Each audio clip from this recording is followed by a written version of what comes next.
This morning's first veteran speaker is Joseph Luia. Joe served 5 years in the U.S. Army as an infantryman in the 10th Mountain Division, 3rd Brigade Combat Team, 2nd Battalion, 87th Infantry Regiment. He is the recipient of the Afghan Campaign Medal with 2 campaign stars, 2 Army Commendation Medals, 1 awarded for valor, the Combat Infantryman's Badge, the Expert Infantryman's Badge, as well as the Parachutist and Pathfinder badges. During his deployments, his unit received Meritorious and Valorous Unit Awards for actions while engaged with the Taliban. Joe is currently pursuing his degree in geology with the ultimate goal of receiving a master's degree in geological science with an emphasis on geothermal energy. He is currently serving as the president of the Truckee Meadows Veterans Club. Please join me in welcoming Joe Luia.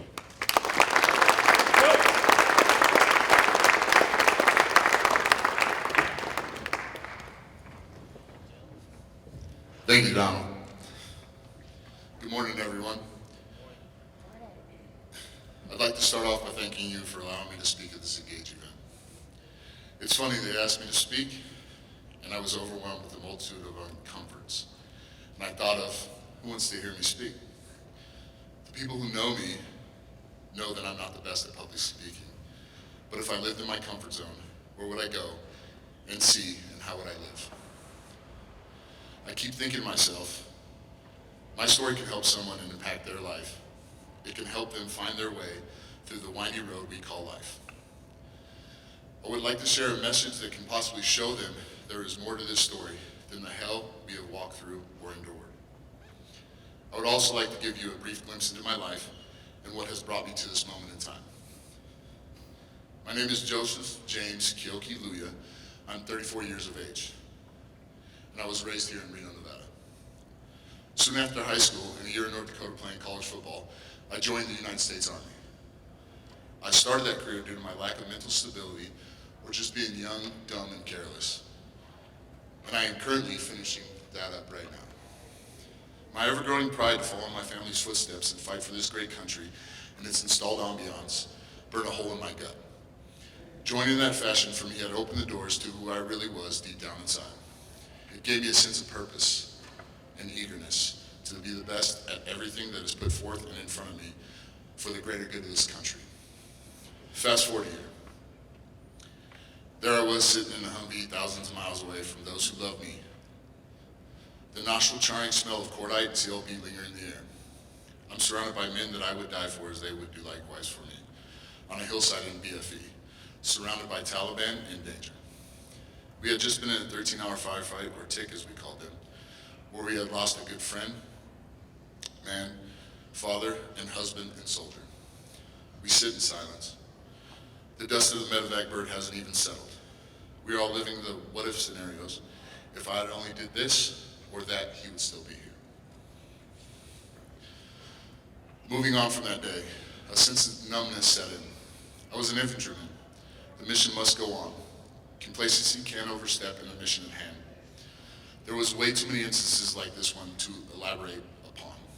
But the numbness, anger, depression, disconnect to life, and survivor's guilt carried on with me for years to come. Those fundamentals installed into me by the military were not lost but covered by a veil of drugs and alcohol. My sense of self-worth was what we call lost in the sauce. And I was dictated by my own choices to stop living my life to the standards in which I considered acceptable. Where do we build on this? How do we shape our soldiers, sailors, airmen, and Marines into civilians that can integrate into society uninhibited from the dismay of war? Or losing those people to the epidemic of veteran suicide? I've been through some of the darkest places in my life, living in the bottom of bottles and bags, staring down the end of muzzles with the intent of ending my own life. And I'd like to think the hardest part is always going to be there to guide me through and give me strength. My life has been a roller coaster with some of the highest highs and the lowest lows. Some of those measures have brought me and lifted me to who I am today. Where would I be if I was still caught in my own head and still with the weight of the world on my chest? The tools necessary to drive on were attained by allowing others to see through the cloud of despair and my internal drive to be the best that I can be. This was not an easy task for somebody built to fight, but this was necessary to build upon for myself, my family, and my children. When I look back at life I've lived to this point and what I still need to do to survive, and the eagerness to live this life to the fullest for those who have paid the ultimate sacrifice. Today I feel as if I have found another mission. That mission is to help veterans integrate into civilian life and to show where I had taken the wrong directions at the fork in the road through the negatives of my experience. I have finally found a way to make those heroes that I've had the pleasure of walking next to in war and life, and to relay a sense of accomplishment in teaching those veterans in need about the lives given for them to drive on and live their life to the fullest.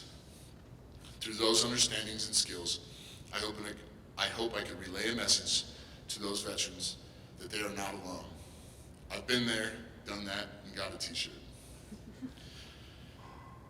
I've met so many vets that have parallels to that of my story while working in the TMCC VRC. I have found a sense of purpose through my engagement within the veteran community.